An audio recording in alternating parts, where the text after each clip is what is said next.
Okay, folks, welcome back. And now it's a great pleasure for me to present our next speakers from the capital of Germany, Berlin.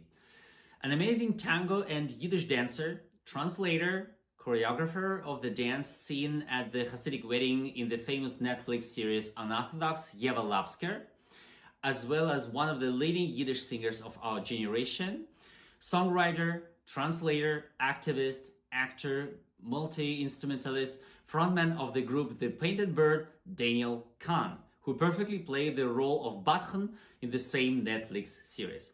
Guys, what a joy to see you all again. Welcome, welcome.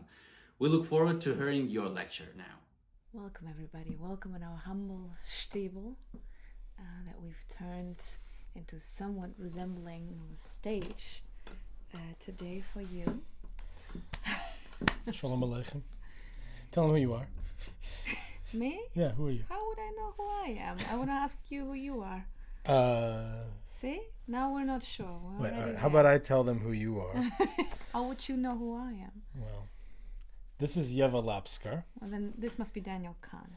And, or Daniel Lapsker Kahn, Yeva Lapsker Kahn. Or the other way around. Or the other way around. And, yeah, so it's a pleasure to be here. Welcome to our house, as you said, our Jewstival. What are we doing? We brought you something special.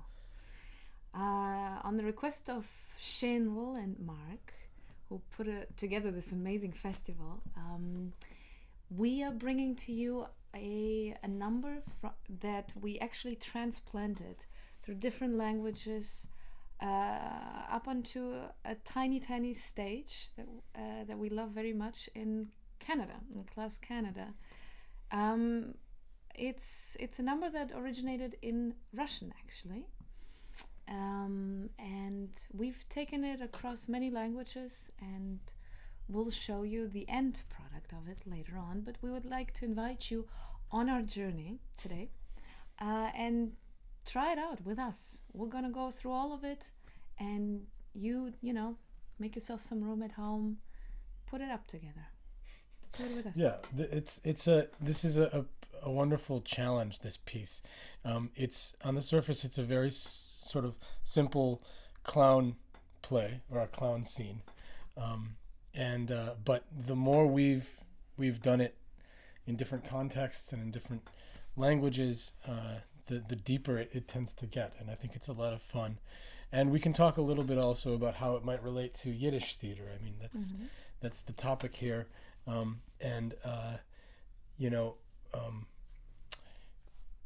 Well, let's just have a look at it first.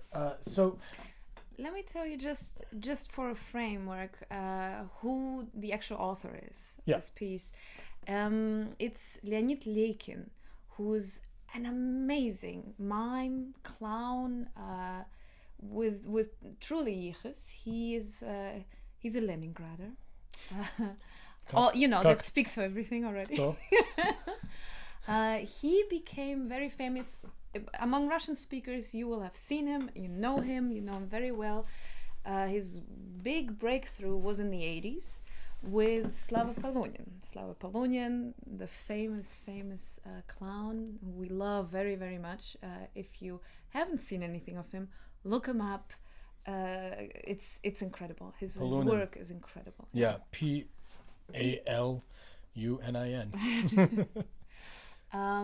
So in the 80s, they came up with a piece that later became known as Nizya, which is a whole other construct of a new idea brought to the Soviet Union, and it's still the Soviet Union collapsed, but Nizya, that prevailed. Yeah. And after that, Leikin, he started to go on with the Litsideye, which is until today an amazing group traveling the world up until very recently, and also based in St. Petersburg. He created in '93. He created this piece that we're gonna show you today.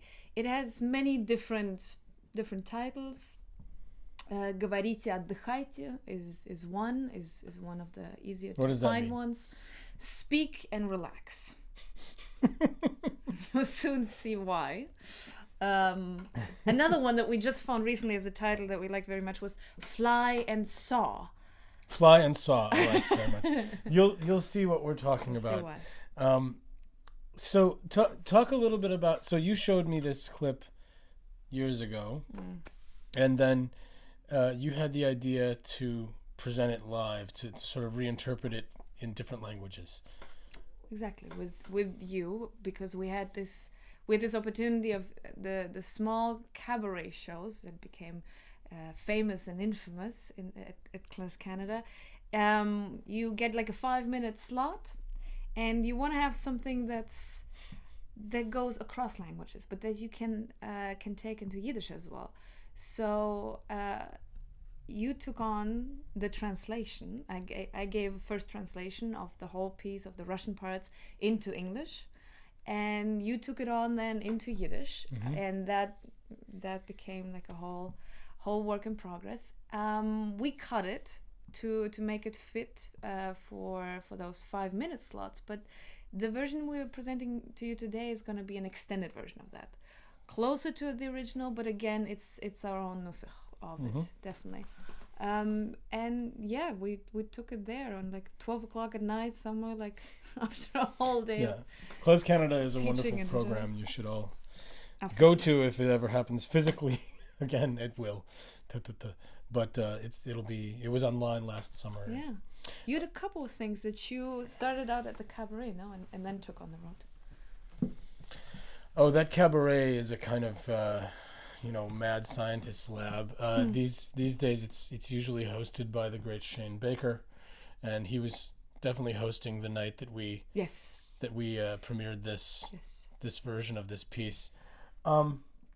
So basically, I don't know how we can describe the piece a little bit, like just what the basic situation is. The basic situation is that there is a performer on stage who comes out and begins speaking. Correct? Yeah. They begin speaking, and then as soon as they've begun speaking, you hear a voice giving them the instruction to be louder. And so they start speaking louder, but they're not actually speaking, they're pantomiming. They're totally silent. All you hear, actually, besides some music, is this voice. And when we did it, the few times we've done it live, I did the voice live, and Yeva was the performer. It's possible the original was done with his own voice, the performer's own voice, recorded. We're not sure about that. Yeah. And these instructions keep coming, and they become more and more absurd and impossible and exasperating. And it's the performer's challenge to perform all of these absurd tasks or actions. We definitely want to hear from you later on if you want to, put it in a comment or something. We're gonna go through different scenarios of which voice it could be, should be, or you imagine or you see there. We discovered that it makes a huge difference, like what kind of voice it is, whose voice it is, what intention that voice has, and so on. There is like it's a truly interesting question. Like, is it an inner voice? Is it not? Whose voice is it? It always comes from off. You never see the actual person. And there's differences in tone, because the few times I've done it, I can do the voice like a whisper, like a very internal kind of voice, or it can be very aggressive, very public, very dominating, and of course there's all of these power dynamics that are involved in who is this voice? Why do they have such control or power over the performer? You know what? We should tell the joke. We should tell the joke of God finally whispering the voice into the guy's ear, but the German version. Wait, which one of God with the ear? He's giving advice to a gambler. What to put. Oh, yeah. Which version? I'll tell the very last one. But you're going to tell it in German? No. You tell it. I'll just tell the point of the German one. Oh, well, okay. Well, the way that all right. So there's this guy and he's broke and he prays to God to help him out. And he says, please God, I have no money. I'm desperate. What can I do? And he hears the voice of God say, go to Las Vegas. And so he takes all the money he can get together, everything. He sells his house, and he gets whatever money he can get together. He goes to Las Vegas and he looks up at the sky, and God says, go to the Sands Casino. So he goes to the Sands Casino, and he goes in there, and God says, go to the blackjack table. And he goes to the blackjack table, and God says, bet everything. So he bets everything on one hand, and he pulls up. I'm not going to explain blackjack. He ends up. He's got 15, which is a really bad hand, and the dealer is showing a 9. So God says, take a hit. So he takes another card, and he's got a 3, so he's got 18. It's God says, take another hit, and he takes another hit, and he's got a 2, and so that means he's got 20. That's a really good hand. He says, I'm gonna stand now, and God says, take another hit. He says, take another hit. You crazy? You want to hit a 20, and because you don't want to go over 21. And he says, all right, I'll take a hit, and he gets an ace, and he's got 21, and God says, unbelievable. Well, the German version is where he gets him to the exact same point, and he gets everything, and he makes him put everything again on the same number, and he doesn't believe it, but it's this voice. It's roulette in that one, yeah. It's roulette, but it's this inner voice who's been telling him, and it's been working up until now, so he finally puts it all on it, and he wins, but then the very last time says, should I do it? And the voice says, yes, you put everything on red 3, and the roulette rolls out, and it's black 9. And the voice says, shit. I think that's better. Yeah, I think I like that one better too. Anyway, so inner voices, so they, God voice. Who knows? The God voice. I do not believe in our piece, it's God's voice. Okay, so I have here the text, and you'll see later, we don't do this in English. We have English super titles when we do it live. We'll have subtitles here. We've done it in German. We've done it in German also, yeah. Yes, for a German audience. Very different.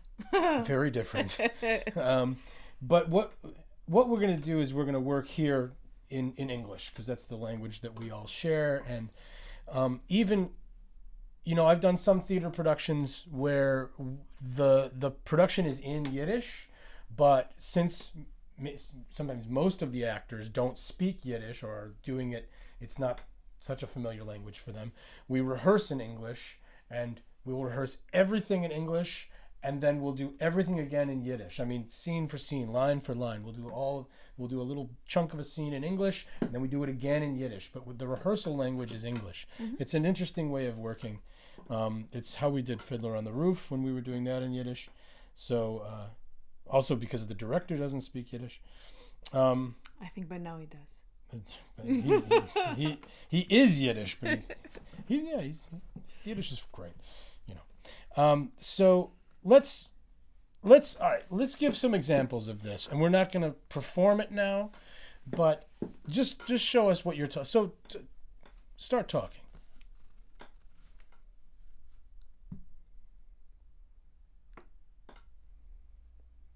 Louder. Even louder. Even louder. Louder. Louder than loud. Yell. Yell. Relax.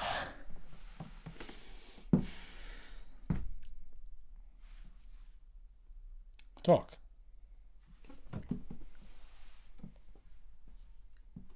With expression. Proving your point. Think. Think and talk. Think and talk. Talk and think. Think and talk. Think about what you're talking about. Talk and think. Think and talk. Relax. Okay, so this is just the very first section of this. And then it gets more and more silly and Absurd. and impossible. So yeah.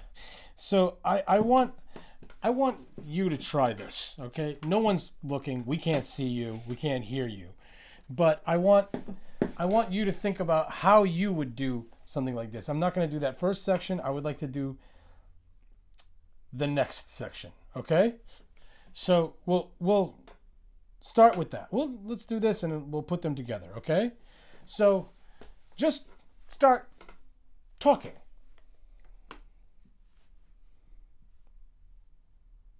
Louder. Even louder.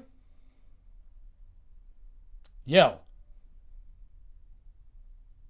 Relax. Think. Think and talk. Think about what you're talking about. Talk and think. Relax. Okay. Be important. More important. More important than anyone. Cunning. Cunning and stupid. Cunning, stupid, and sly. And important. More important. Sly, stupid, cunning, and very important. Mistrust. Mistrust everybody. But trust. Trust, but mistrust. Mistrust, but trust. Trust, but mistrust. Think, talk, and mistrust. Relax. Okay. So you see, it starts to get absurd. It gets way more absurd later on. So But then again, look at the world, You want to tell that joke? Sure. All right, we'll tell that joke in a bit. Tell me what you... So when you get these instructions, what do you think about? What I'm thinking about. Think about what you're thinking about.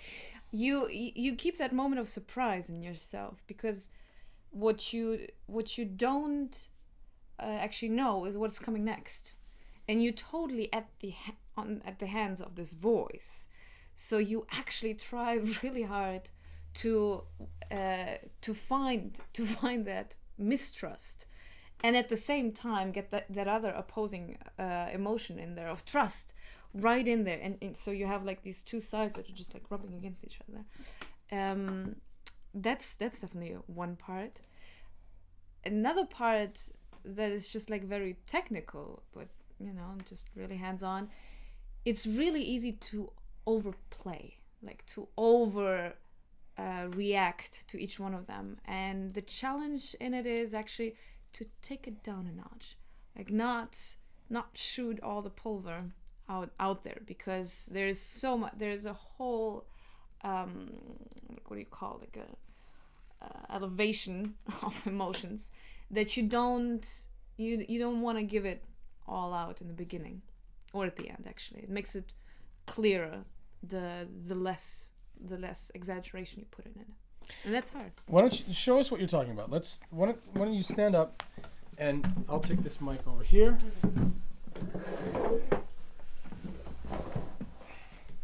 And I'm on the side. You can see me a little bit, but oh wait, let me tilt up the camera a bit. And we're gonna. Whoop, there we go. You can see more of the.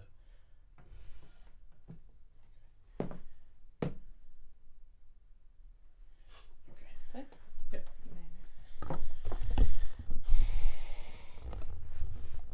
So let's try this out here.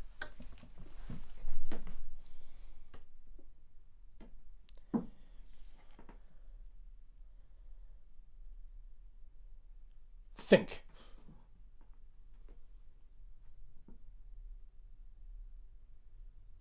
Think and talk.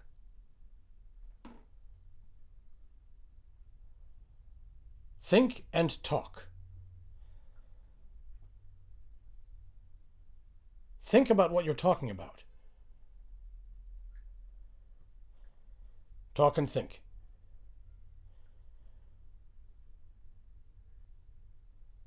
Be important. Be more important. More important than anybody. Cunning. Cunning and stupid. Stupid and cunning. Important. More important. The most important. Important, sly, stupid, really important. Mistrust. Mistrust everybody. Mistrust, but trust. Trust, but mistrust. Mistrust, but trust. Trust, but mistrust. Walk around. Walk and talk. Walk and talk and mistrust. Think, walk, and talk.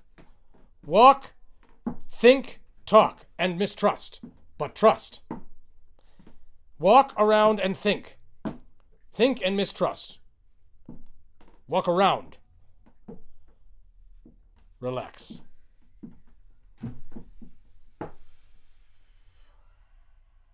Be alarmed. Be alarmed. Surrounded by enemies. Enemies are all around. Be afraid. Be afraid. Surrounded by enemies. Be afraid. Don't be afraid. No fear. Friends. Friends are all around. Love them. Enemies. Be afraid. Be afraid of everybody. Enemies. Be afraid. Enemies. But friends. Be afraid, but love them. Be afraid, but love them. Love them, but be afraid. Enemies, but friends. Relax.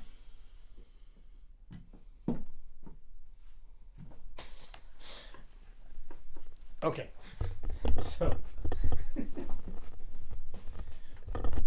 it's tricky, right? You know, like, because you're trying to figure out what it means to mistrust everyone, and then you hear trust. So what does that mean to trust but mistrust? I mean,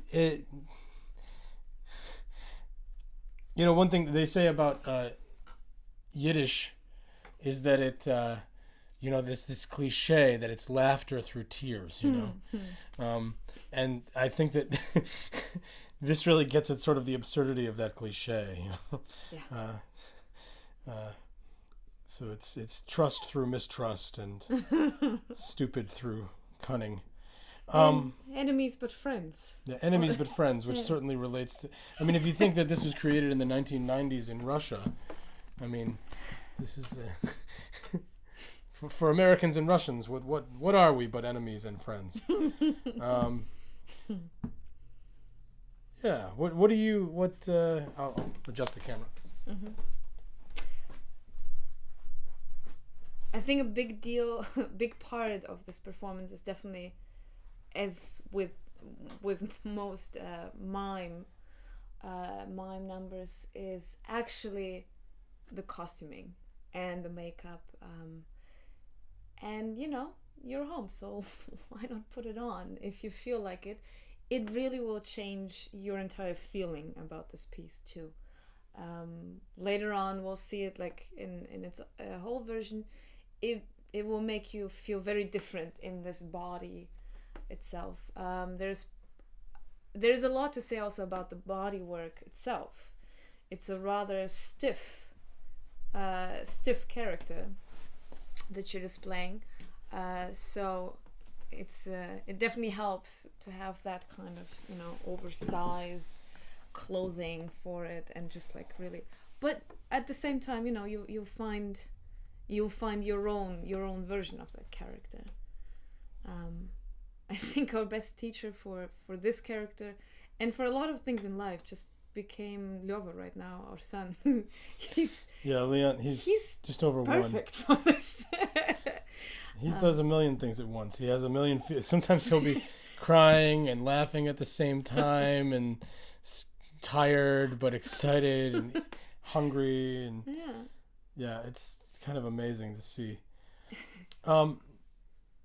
So I think we can do like one more little section here, and then we'll cut, and you can see the final thing. Let's maybe also have just a short intro into the Yiddish itself and the translation of that, because we can even go into the same section that we just did. Well, I mean, okay, so this is a good question. Like, so a lot of us work in Yiddish, whether we're musicians or theater artists or dancers, and for us, Yiddish is a functional, cultural, performative language. And it may not be the main vernacular language of the people who are in the audience or even the people who are on the stage, but it carries certain attendant meaning, associative meanings, different emotional content, different referential meaning. And so you can ask yourself, so what does it mean to translate a song into Yiddish, which we do a lot? What does it mean to perform a Yiddish song that translated into another language? And what does it mean to do a theater production or a play that may have been written in another language, to do it in Yiddish? We have seen in the last several years Yiddish productions of Waiting for Godot, which was translated by Shane Baker. I was part of a production of Death of a Salesman, translated by Josef Bulow and Luba Kadison. As I said, we did Fiddler on the Roof in Yiddish, which seems like a no-brainer, but it hadn't been done in a long time. Then there was, of course, Tevye Served Raw, also by Shane Baker and Yelena Schmolson. And Alan Rickman. And Alan Rickman, absolutely. They did something genius with the translation and text. Like, they had the original Yiddish Shalom Aleichem text, used that, but also integrated the translation and the subtitles into the piece itself. So it actually, they played with the fact that there are super titles. They made it part of the piece, not ignoring like as if it's not there and it's just for the understanding of the audience, but it was an integral part of the play. And it makes a huge difference, the way that super titles are used, and the way that the understanding of the piece is enhanced by it. So yeah, I think I just heard something. Keep telling them about the translations that we've done and the super titles. The part that we discovered that works best for us and for our audience was always to have a Yiddish text that's as rich and with as much flavor as only possible. Hello. and then have very short, very much on the point English subtitles or German, depending which country we were in. Hello, did you just wake This up? guy just woke up. So, in just really trusting in the people's ability, in the audience ability to fill in the gaps, not overloading the subtitles, and really just bring it to the point, which will make the whole experience just more enjoyable and better. If not everything's understood, that's also all right. People will look things up, and also that you understand Especially from the context. With this, we're dealing with like usually. Did we already talk about the that it's single words? Like that have a lot of they're very evocative in Yiddish, especially if you're going to say, instead of like cunning or stupid, you have pfiffig and stumpig, Genius. There's so much that also resonates from the Russian then again, because the original is in Russian. Now we have chitre and all these words. We have them in Russian as well. And then once we translated into German, it was very nice to see how many German words, how many Yiddish words the Germans kept. Wichtig, pfiffig. Yeah, that's interesting. They do tend to keep the nice words to enrich themselves. So yeah, I guess we're gonna wrap this up, and we're gonna then set up, and we'll do the full bit. But I think let's leave them with one last exercise here, okay? Of telling a joke, yeah. Oh, you want to tell a joke? Sure, we promise we can. Okay. Oh yeah. We can't leave that hanging. Let's tell the joke. So this guy, who is, he's going from town to town. He's a Russian officer, and by the end, he actually manages to destroy all of his nice uniforms. Hi. You don't like that joke? You like that one. You know. You just woke up. I'm making a break here. Which exercise did you want to do? Just to read another section. No. Okay. Oh, look. Okay. You want to tell it together? Can I have an aprikoska?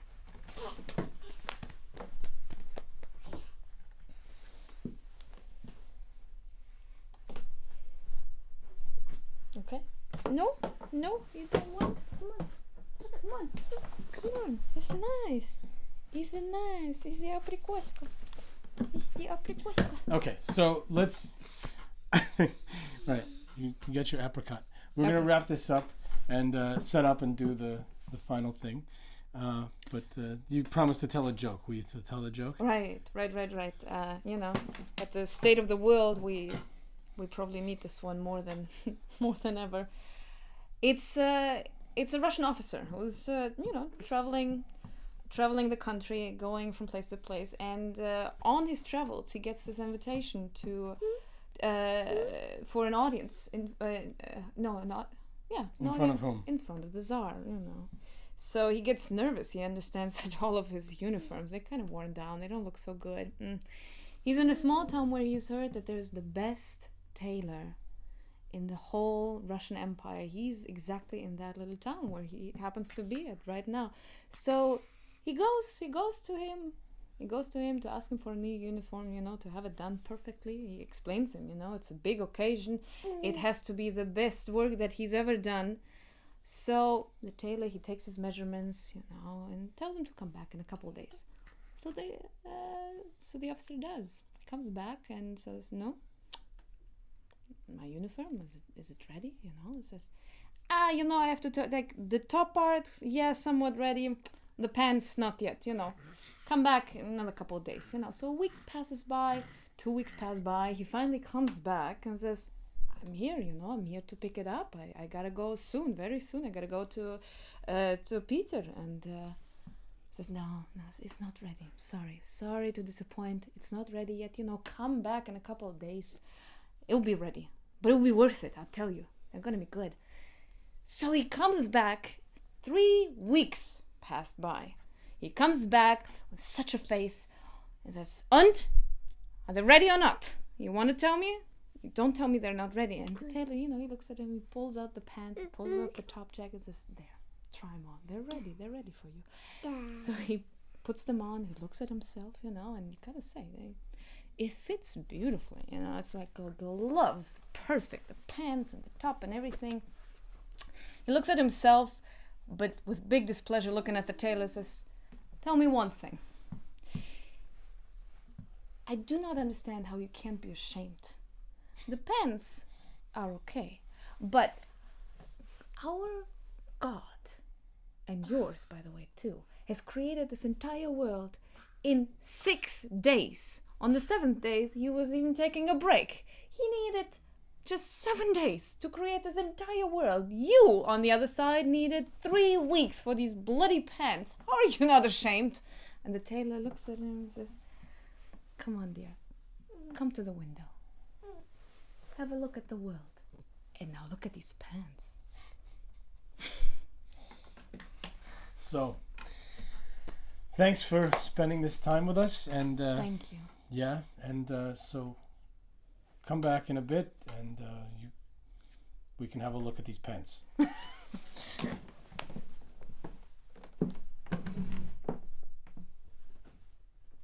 Thank you so much, dear friends. I can't wait to see your performance during tonight's concert starting at 7 p.m. German time. And now, friends, we're staying in Berlin where, in a few minutes, at 4 p.m. German time, a workshop of traditional Yiddish dances will begin, which will be held for us by one of the leading experts in this area, Sayumi Yoshida. Stay tuned.